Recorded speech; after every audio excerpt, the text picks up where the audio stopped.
Hello जी sir, inside Bharat TV से सुनील गहलोत बोल रहा हूँ। जी नमस्कार भैया। स्वागत है सर आपका हमारे चैनल में। धन्यवाद। सबसे पहले मैं अपने दर्शकों और श्रोताओं को बता दूं कि बादल चतुर्वेदी जी प्रदेश सचिव प्रभारी संत कबीर नगर लोकसभा यूथ कांग्रेस उत्तर प्रदेश से हैं और साथ ही युवा नेता के तौर पर जाने जाते हैं, उभरते हुए नेता हैं। एक बार फिर स्वागत है चतुर्वेदी जी हमारे चैनल पर आपका। कुछ सवाल है हमारे चतुर्वेदी जी आपसे और अहम मुद्दों पर है। और सबसे पहला सवाल आपसे है कि लॉकडाउन के समय से ही नौकरियां जा रही हैं, जिसको लेकर शिक्षित बेरोजगारों में काफी रोष है। क्या आगामी चुनाव में कांग्रेस इस मुद्दे को भुनाने का प्रयास करेगी? तो प्रथम तो मैं आपको बताना चाहता हूं जी कि आजाद भारत के इतिहास में जी पहली बार किसी देश के प्रधानमंत्री जी का जन्मदिन जी देश के युवा मजबूरन बेरोजगारी के महापर्व मना रहे हैं। जी यद्यपि इसको राष्ट्रीय बेरोजगार दिवस भी कह सकते हैं। जी तो युवाओं के लिए बहुत चिंतनीय विषय है जी कि कोरोना काल के बाद हमारे देश में जो व्यापक रूप से एक बेरोजगारी का और मंदी का जो दौर शुरू हुआ जी वो लगातार जो है ग्राफ उनके बढ़ते जा रहे हैं। जी जहां उत्तर प्रदेश एवं देश के मौजूदा प्रधानमंत्री ने युवाओं को रोजगार नौकरी देने की बात की थी। जी उन्होंने कहा था कि लगातार वो हर वर्ष 2 करोड़ नौकरियां देंगे। जी 6 साल का वक्त बीत चुका है। जी 12 करोड़ 6 साल के हिसाब से 12 करोड़ रोजगार देने का वादा था जी आदरणीय प्रधानमंत्री जी का। जी ये जुमला साबित हुआ।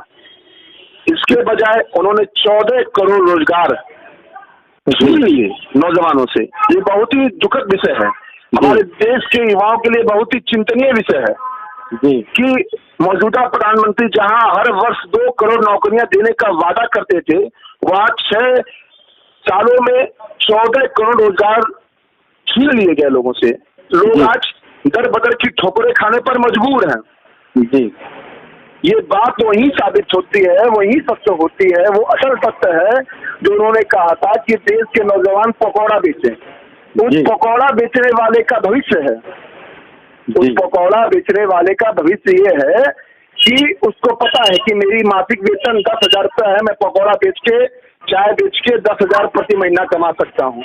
लेकिन एक उत्तर प्रदेश का नौजवान युवा जो MA, BA, BTech, BCom, MBA engineering की पढ़ाई करता है, जिसके पिताजी, जिसके माँ, जिसके परिवार के लोगों ने उस बच्चे से, उस नौजवानों से तमाम प्रकार की भविष्य की सोची थी कि वो मेरे बच्चे आगे बढ़ेंगे, भविष्य ये होगा। चतुर्वेदी जी, लेकिन अभी हमारे CM, हमारे प्रदेश के मुखिया योगी आदित्यनाथ जी आंकड़े पेश करते हैं कि मतलब उन्होंने कितने करोड़ नौकरियां दे दी। इसके बारे में क्या कहना चाहेंगे आप?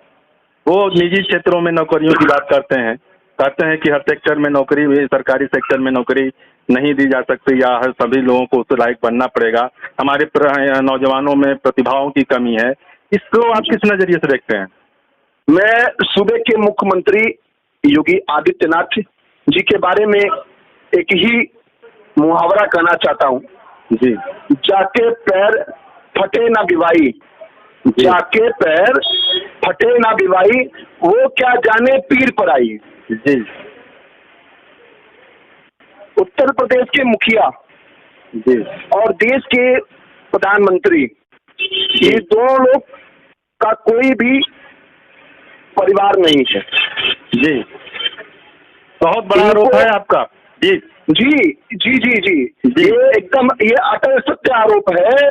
इनके पुत्र नहीं है। मैं वही बोला ना, जाके पैर फटे ना बिवाई, वो क्या जाने पीर पर आई। जिसके पुत्र नहीं है, जिसकी पुत्री नहीं है, उनको उस बच्चों के बारे में क्या पता, क्या जानकारियां कि उस माँ, उस पत्नी, उस माँ और पति और उनके पुत्र को समस्या क्या आती है। एक पिता, एक किसान जो होते हैं, जो पिता होते हैं, जो अपने बेटों को अपना पेट काट कर अपनी एक वक्त की रोटियां कम खाता है, लेकिन अपने बच्चों को उच्च शिक्षा ग्रहण करने के लिए इलाहाबाद, दिल्ली भेजते हैं जी। आज वो पिता, वो बच्चे ठगा सा महसूस कर रहे हैं अपने आप को जी। मैंने आपसे कहा ना कि एक नौजवान, उत्तर प्रदेश के नौजवान से अच्छा है वो पकौड़ा बेचने वाला, वो चाय बेचने वाला। अच्छा क्यों है कि उसको पता है कि मेरी मासिक वेतन 10,000 12,000 है, लेकिन उत्तर प्रदेश के नौजवान को यह नहीं पता है कि उसकी मासिक वेतन कितनी है। वो इलाहाबाद जाता है, लखनऊ जाता है, इलाहाबाद लखनऊ जाके तैयारी करता है। तैयारी करने के फलस्वरूप उसको फल क्या मिलता है कि 5 साल संविदा की नौकरी जी। 5 साल संविदा की नौकरी मिलता है और 5 साल में उसको ग्रेडिंग मिलेगी। ग्रेडिंग मिलने से अब क्या होगा, जो उच्च अधिकारी रहेंगे, उच्च पद पे जो बैठे रहेंगे, वहां बहुत बड़े स्तर पे कमीशन खोरी शुरू हो जाएगी। जी। वहां कमीशन खोरी शुरू हो जाएगी। नौजवानों को भविष्य में स्थापित करने के लिए, उनको नौकरियां, नौजवानों को अपनी नौकरी बचाने के लिए उन अधिकारियों की शुद्ध रुपये गुलामी करनी पड़ेगी। जी। उनकी पारिवारिक संसाधनों को, पारिवारिक चीजों को करना पड़ेगा। और यहाँ पे सरकारी तंत्र में क्या है कि बहुत व्यापक स्तर से जो है भ्रष्टाचार शुरू हो जाएंगे। बादल जी आप युवा हैं, बादल जी आप युवा हैं और आप युवाओं के मर्म बेहतर समझते होंगे। आज जो है बेरोजगार, जो शिक्षित बेरोजगार हैं, सरकार की भाषा में ही ताली ताली बजा कर जवाब दे रहे हैं। आखिर इतना आक्रोश शिक्षित बेरोजगारों में क्यों है? क्या माना जाए इसको लेकर के? इसके पहले शिक्षित बेरोजगारों ने कभी इस तरह का जो है कदम नहीं उठाया था। लोग मानते हैं, मेरा नहीं कहना है, लोगों का मानना है, जनता का मानना है कि जिस तरह के रोष अभी वर्तमान में व्याप्त हैं, इसके पहले कभी नहीं हुआ। मैं आपको बताना चाहता हूं कि बीते 45 सालों में जी बेरोजगारी की दर हमारे भारत में सबसे ज्यादा है। जी। ये जले पर नमक छिड़कर युवाओं को चुनौती दिए जा रहे हैं। जी। युवाओं का आत्मसम्मान छीन रहे हैं। जी। आज जो युवा हैं वो आत्महत्या करने की ओर अग्रसर हो चुके हैं। आप इलाहाबाद से घटना दे सकते हैं, अभी मौजूदा 2-3 दिन पहले की घटना है कि इलाहाबाद में एक युवक ने आत्महत्या कर ली। जी। युवा आत्महत्या करने को मजबूर हो चुके हैं। जी। युवा अब समझ नहीं पा रहे हैं कि वो शिक्षित बेरोजगार कहलाने के लिए युवा मजबूर हो चुके हैं। जी। और ये भारत के इतिहास में पहली ऐसी पार्टी है जिसको मैं जुमला पार्टी कर सकता हूँ। देश के प्रधानमंत्री और सूबे के मुखिया, ये दोनों लोगों को न पुत्र है न पुत्री है। जी। तो इनको किसी के पुत्र न किसी की पुत्री का दर्द नहीं पता है। जी। क्योंकि शिक्षित बेरोजगारों की बात हो चुकी है, एक मसला और है जो बेहद गंभीर है। भाजपा का कहना है कि उसने अपने घोषणा पत्र में जारी जितने विवादों थे उनको पूरा कर दिखाया, जिसमें राम मंदिर सहित अन्य मुद्दे भी। विपक्ष की भूमिका आगामी चुनाव में क्या होगी, आपसे जानना चाहते हैं बादल जी। विपक्ष की भूमिका आगामी सन 2022 में हमारी राष्ट्रीय नेतृत्वकर्ता, युवाओं की बातों को समझने वाली, दबे कुचले शोषित वंचितों की आवाज बन चुकी आदरणीय प्रियंका गांधी, नौजवानों की हक हकूक, उनकी लड़ाई के लिए दबे कुचले शोषित वंचितों की आवाज बनकर, किसानों की मरहम बनकर, माताओं बहनों की आवाज बनकर हम सन 2022 में उत्तर प्रदेश की सरकार बनाने जा रहे हैं। जी।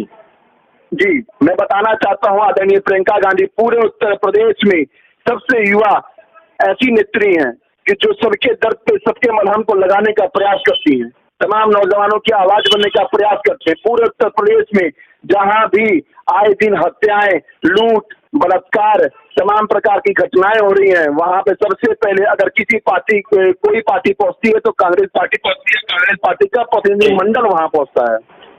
अपराध नियंत्रण के सरकार के दावे पर आपका क्या कहना है? क्योंकि अभी योगी सरकार बीते वर्ष ही एंटी रोमियो स्क्वाड महिलाओं की सुरक्षा को लेकर गठन किया था, और ये अभी कहाँ तक कितना सफल हुआ है, क्या लगता है आपको? अपराध के स्तर पे मुझे यही कहना है कि उत्तर प्रदेश सरकार के सारे दावे खोखले हैं। आप आए दिन अखबार उठा लीजिए, न्यूज देख लीजिए, न्यूज पोर्टल के माध्यम से पता कर लीजिए, सिर्फ और सिर्फ यही दिखता है हत्या, लूट, बलात्कार। ये उत्तर प्रदेश जो है हत्या, लूट, बलात्कार का प्रदेश हो चुका है। हम इसको उत्तर प्रदेश हटा के हत्या, लूट, बलात्कार का प्रदेश का नाम दे सकते हैं। जिस प्रकार सूबे के मुखिया हर जिलों का नाम बदलते हैं, तो मैं उनसे आग्रह करता हूं, उनसे निवेदन करता हूं, एक नौजवान होने के कारण, एक उत्तर प्रदेश गोरखपुर का निवासी होने के कारण, कि उत्तर प्रदेश का नाम हटा दें, हत्या, लूट, बलात्कार का प्रदेश कर दें। आए दिन हत्या, लूट, बलात्कार होती है, हर मोर्चे पर सरकार विफल है। जी। सबसे बड़ा अभी जल्दी ही एक घोटाला सामने आया है, सरकार का पीपीई किट घोटाला, और पूरे देश में ये घोटाला अपने आप में बड़े पैमाने पे जाना जा रहा है। क्या लगता है आपको, कोरोना काल में ये पीपीई किट घोटाला कितना सही है या फिर कितना गलत है? कोरोना काल में पीपीई किट घोटाला, मैं आपको बताना चाहता हूं कि अभी मैंने आपसे कहा कि सूबे के मुखिया जब वो गोरखपुर के सदस्य सांसद हुआ करते थे, तो इंसेफ्लाइटिस के मुद्दे को लेकर संघर्ष किया करते थे। जी। आज आप जांच कराने अपने माध्यम से मैं बताना चाहता हूँ, मेरे पास पुख्ता सबूत है कि अभी तक तमाम बच्चों को इंसेफ्लाइटिस की सुई लगी नहीं है। जी। और आपने बात की पीपीई किट घोटाला, तो मैं बताना चाहता हूँ कि पीपीई किट घोटाला एवं कोरोना काल में ये बहुत बड़ा घोटाला साबित होगा। कुछ दिनों बाद जब जांच होगी तो जांच में साबित होगा कि लाखों करोड़ों के घोटाले हुए, लाखों करोड़ों के गमन हुए। सरकार ने आंकड़े बताने बंद कर दिए कि किसने कितना किसका सहयोग किया। ये देश के पहले प्रधानमंत्री हैं जिन्होंने राइट टू रिकॉल बंद कर दिया। उन्होंने कहा कि मैं सूचना का अधिकार उन्होंने बंद कर दिया। मैं कहा कि उन्होंने बताया कि मैं आपको दस्तावेज बता नहीं सकता हूं किसने किसका सहयोग किया। ऐसा क्यों?